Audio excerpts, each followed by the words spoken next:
Welcome back to the Mama Gets It Done podcast.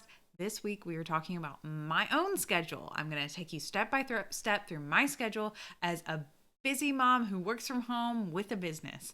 So stick around because it's going to be a great one, y'all.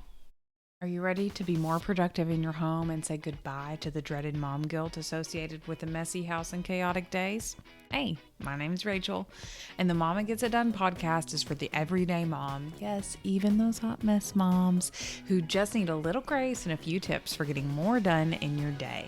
If you're ready to figure out how to stop hating cooking every night, how to give chaotic days a little more structure, and how to find more time for you in this crazy mom life, then you are in the right place.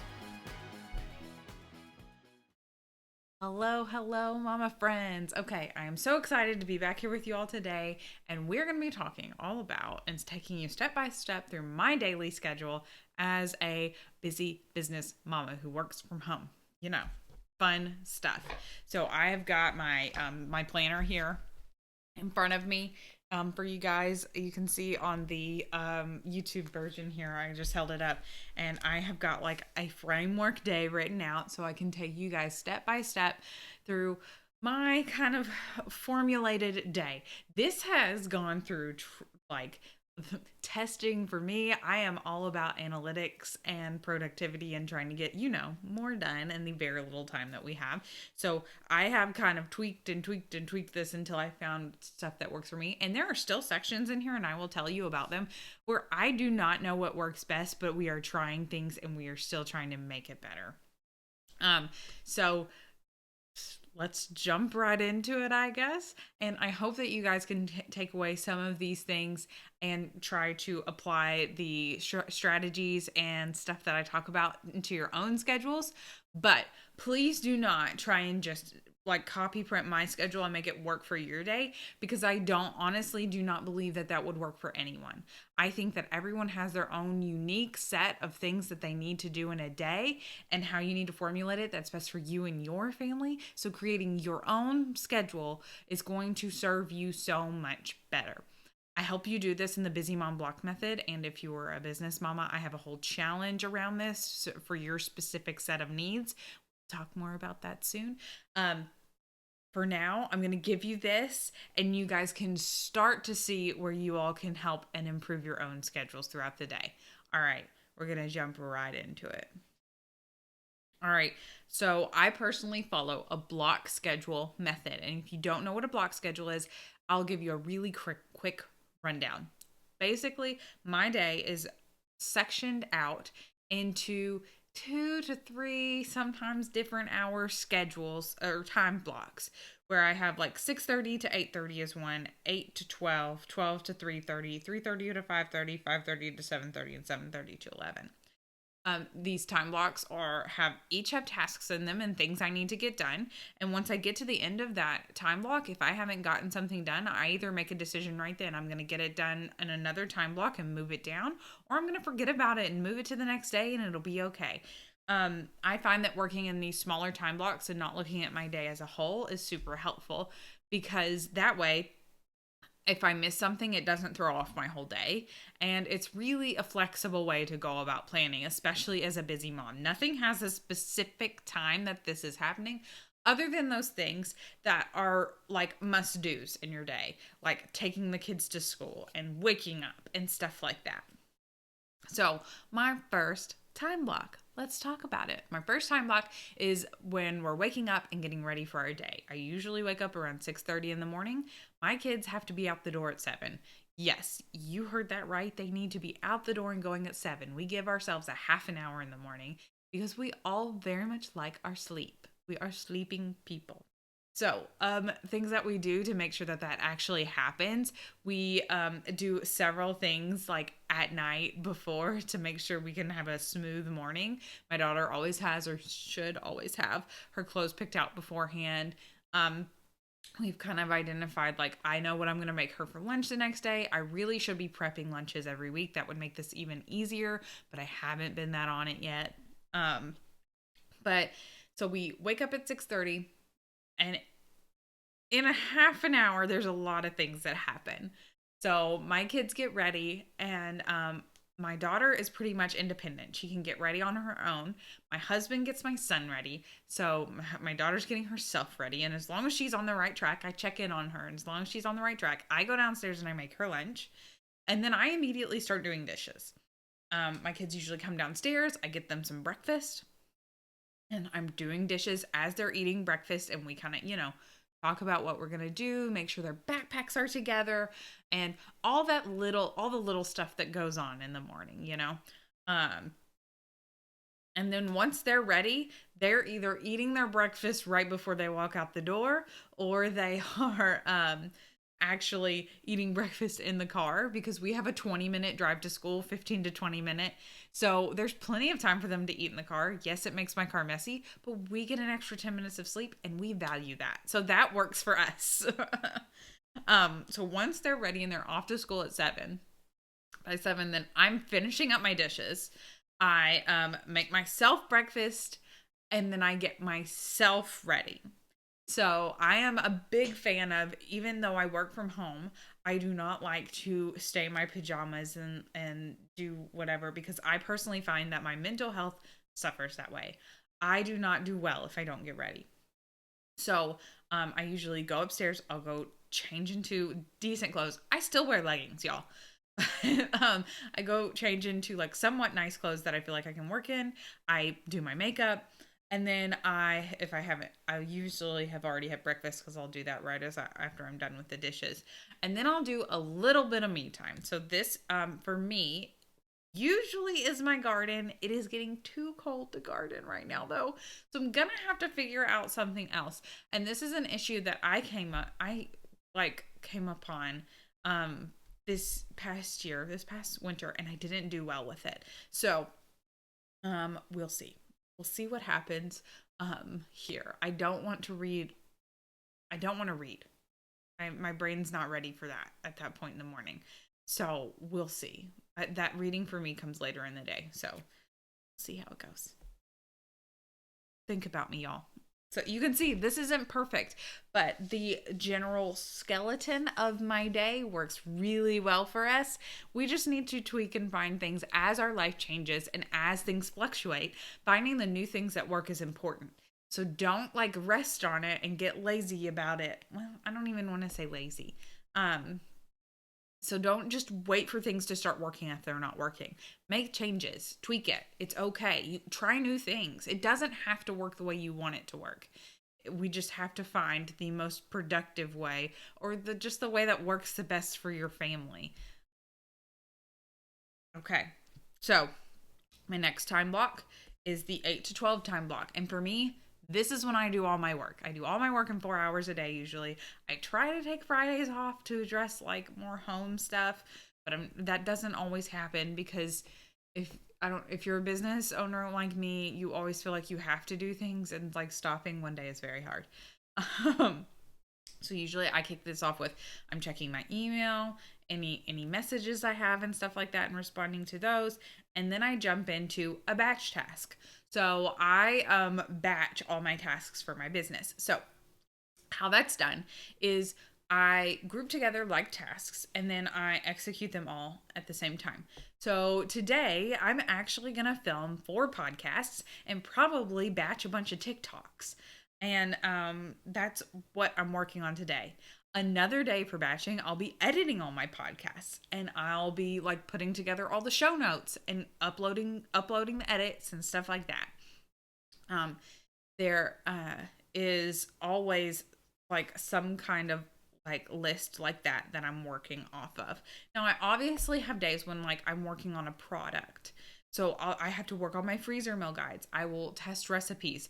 I just started doing to where I test all my recipes in one day. And gosh darn it, I'm never doing it any other way again, because it worked so well. And it's something that I didn't want to do because I felt like I was wasting food. But instead, I got to go deliver a bunch of food to people. And that was really fun. So finding little things. And that was one thing I had never tried before. I've released 5 or six freezer meal guides now. 6 now. This was my 6th. And I just now did it that way. And I'm like, that's the way I got to do it. This is the way that works way better. And I should have known. Batching. We'll have to make a whole episode about batching another time, and we'll talk about it more. But batching can really save you time simply because there's not like the time in between. So for me, I'll do a real life example because that's what makes more sense to me. For me, recording a podcast, I have to do certain things. I like to have some kind of makeup on. My desk has to be clean back here. I have some lights up over here, and I have my OBS open, and I have my microphone set up. And there's a decent amount of setup that goes into like putting out this podcast. And if I tried to do that just once a week, every week, I would like each time spend about 10 minutes getting everything set up and ready.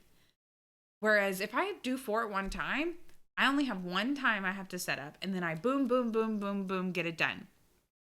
It takes away that time, that setup time in between. And then I have all these things in the can ready for later. And that is something that when you have the opportunity to prep for ahead and not have to like rely on everything going perfect in the future, it can make a major difference. Because as busy moms, you know that every single day, something, or every other day, once a week, something is not going to go as planned. You're going to miss something. A task is not going to get done, and that's okay. But for me, having some pre planning can really help mitigate the consequences of whatever that is happening. Okay, so after I've got whatever batch task done, and I'll always have one off little things I have to do too. I end my work time at noon, so 4 hours every day, and I'm done. And then and by done, I mean I still check my email later in the day. I still do those random things like go on social media and stuff that I probably need to take more of a step back from just so I can focus better on my family, because that's what this is all about, right? Finding that some kind of balance. And when I say balance, when I'm talking about balance between life and business, it is not meaning that it's always 50-50. So let's be honest, most of the time my family is more important than my business, and the balance is not going to be like perfect. A perfect balance isn't what we're going for. When I say balance, I mean balanced according to your priorities and what's important to you. So don't take it as like 50-50. Um, so once I get through, we're going to 12. I have lunch, and then 12:30 I have to leave the house. That's a hard deadline for me. I have to leave the house and go get my son from school. So, from preschool. So, I leave here, I go get in the pickup line, and the pickup line I'm usually posting something to social media because that's just some downtime. It's a couple minutes that I have, and that's something I can do in the car that's productive. Um so, or if my brain is really fried that day for my batch task, I read a book in the car. Like, it's not an everyday thing. This is a flex time for me. It's whatever my brain needs at the moment. So I'm picking up my son. But here's the kicker. This is a part of my day that honestly we've been working on for a few months and still haven't gotten down what we need to do. I don't know. So, I pick up my son, but then I have like literally an hour and a half until I need to pick up my daughter. But we live about 20 minutes away. And their schools are pretty close to each other. So lately I've been trying to figure out what's the best thing to do in this hour and a half. I could have been going to the local gym and putting my son in daycare so I could like do a little me time and work out. They closed at that time. For a little bit, we were going to a friend's house because I pick up the friend from school too and hanging out with them, which is fine. But at the same time, it's not like a super permanent solution that might be flexing and changing right now. And also it's weird for me to sit and not do anything for an hour and a half. And it's weird. It's just one of those things. It's a brain thing I probably need to get past. And, but they have fun playing. So that's super fun. But then a problem that comes into that is my son at that point was not ready to drop a nap. So he was a cranky mess. He was mad and angry and trying to play with a friend sometimes. He wasn't very happy. So then I was like, okay, maybe I'll let you play for a little bit and then we'll go drive around until you fall asleep. And then I'll go sit in the parking lot and wait for sister to get out and I can read a book or something until then. It has been an ongoing trial of trying and tweaking different things. we're still not sure what the best thing is to do then. Sometimes I do drive home and I stay home for 40 minutes and leave my son here to go get my daughter because my husband works from home as well. So he can kind of watch him, but there are days when he cannot watch him. So this is a point in my schedule personally that is ever changing, and we're trying and tweaking as much as we can. I think the ultimate real solution is we don't go with this school next year and we put him in the same school as my daughter so that they have the same schedule. But right now he needs some special extra help. And this school provides the special extra help for free. So, it's a give and take to figure out what works for your family. And this is a thing that it is not working for our family right now, and we're trying to figure it out. But anyways, so once we get to about 3:00, I'm picking up my daughter. And we go home. We get home by 3:30ish, 3:45, depends on traffic. And once we hit that is that whole block. So that whole block is literally me picking up kids from school and trying to figure out what my life is. It's lunch and then picking up kids from school. But that is what I wanted. As a mom, that was something that was important to me, and a priority was that I wanted to pick up my kids from school. That was an important thing that I wanted to be able to do. And so we've made it happen, and I'm gonna do it. But figuring out the logistics around like some things there is still like working on. And this is a new thing for this year for us. Because before, my son was home with me all the time. So it's new and different. And then you've got 3:30 to 5:30 is my next time block. So this time block, some people would use this as like family time, but my kids they are more like in the point at that point. They want to unplug, and they don't want to be like doing anything, like they just don't want to be doing anything then. So I give them each time to like go play, go watch your iPads, go chill out for a little bit. And I usually do some kind of chore. This is where I pick like one big chore a day to do. And this is usually when I do it, which is unfortunate because the kids are home and it's harder to get done. But at the same time, like the time that they're not here is better spent for me doing my actual business and work, because I cannot do that when they're here. You all know the struggle, I'm sure. So I'm doing that chore, and then we kind of switch gears and we have to do some homework. So my daughter works on some homework, and I help her with that. And usually while I'm helping her with that, I'm making dinner or something like that. I have pulled out a freezer meal from the night before, and at this point, I'm dumping it into something and pressing go to cook dinner. I do not spend a lot of time on dinner at all. Y'all know me. If you don't know about the freezer meals and all that fun stuff, I will link in this episode. I will link in the show notes my free freezer meal cheat sheet. It tells you how to get started with freezer meals. It's got all these basics that are really important. Y'all love it. But at this time, when I'm dumping my freezer meal, I pull out my freezer meal for the next night.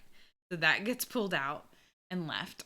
And then we eat dinner. And that's around 5:30 we're eating dinner. Sometimes it goes later, sometimes it's right at 5. It really just depends on the day and how everything has gone. Because these hours are like the hardest ones for my kids. They are cranky and tired and grumpy, and they need mom. And dad. They need us both. So our next time block is going to go from 5:30 to 7:30. And in this time block, it's more like family time. We were hanging out, we have just eaten, and then we might like watch a show together or something like that. And then we're getting ready for bed.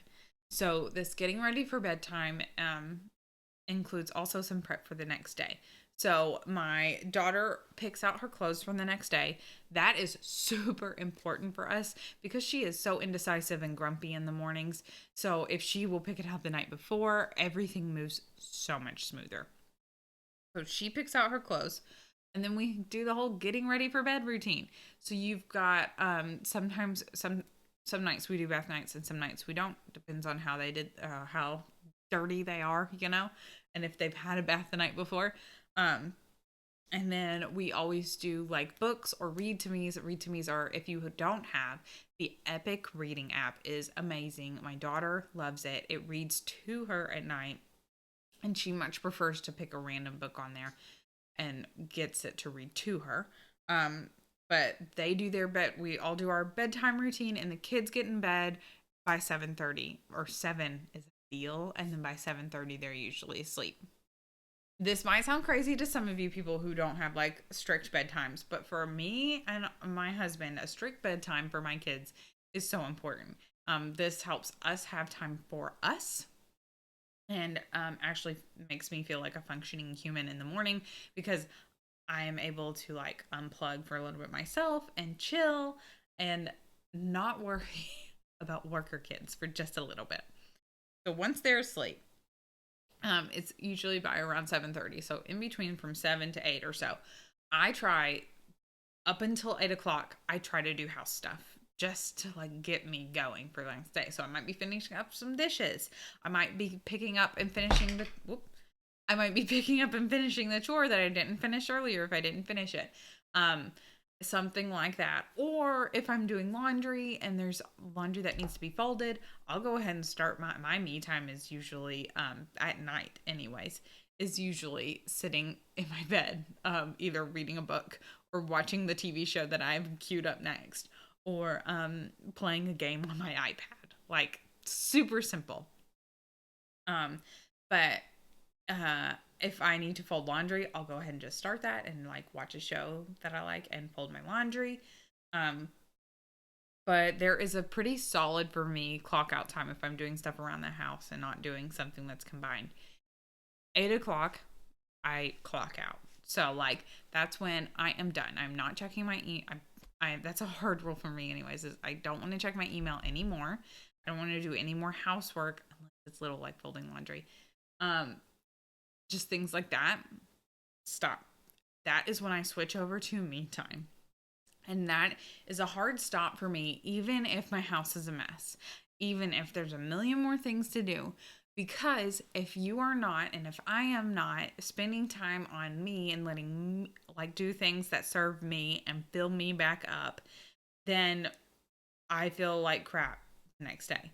And I don't get that time that I need to be a good mom and a good wife and a productive person. This time is so important that I hold it very sacred. Like I treat it like a doctor's appointment, basically. Like it's a time that has to be met, and I stop. This time is super important, obviously. So once I hit that, I clock out and I'm done. And I'll go do what I want to do with my night. And it is so important to my day. If you haven't yet, and you're kind of overwhelmed by thinking about like scheduling out your day and trying to figure out how to make it work effectively, definitely check out the free Busy Mama daily schedule reset. If you haven't, it is linked in the show notes. It literally is all about how to reset your day so that we can like make it more productive and less like spinny wheels, right? Because nobody likes to spin their wheels and not get anything done. Who wants that? Not me. I hope you've liked this like quick little rundown of what my days look like. If you all have questions, definitely let me know. Shoot me an email at the email in the show notes, or message me on Instagram or TikTok, or well, I don't think you can on TikTok. Message me on Instagram. I always respond to those. Thank you so much for listening to this week's podcast. I have had so much fun sharing about my schedule and just some tips with you along the way. Definitely give the podcast a review. It helps so much. We really appreciate it. And hit subscribe if you love it. I hope you love it as much as I do. And give yourself a little bit of grace and a whole lot of coffee this week. Bye.